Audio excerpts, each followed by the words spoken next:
السلام عليكم ورحمة الله وبركاته. أهلا بكم متابعين قناة مهووس الهاكر. اليوم أتينا لكم بشرح جديد وهو كيف تستغل الفلاشة إلى رامة لتشغيل جهازك الكمبيوتر الخاص بك. نذهب إلى هذه. الأول نفرمت الفلاشة من الأشياء التي توجد داخلها، ثم نضغط هنا وخصائص ونضغط على هذا الأمر.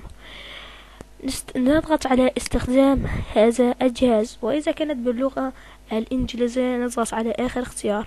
طبعا هذه ما ستكون مساحة الفلاشة هي 4 ميجا، ومن ثم نضغط على موافق وننتظر التحميل.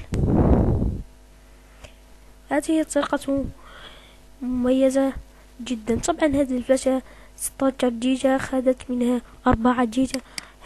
وهذا هو الملف، أي يقول لك أن تصميم صحيح من التطبيق، أي أنه تشتغل هذه الفلاشة الآن على أنها رامة لتسريع الويندوز. كما ترون الويندوز سريع لأنه يشتغل ب4 ميجا من الرامات.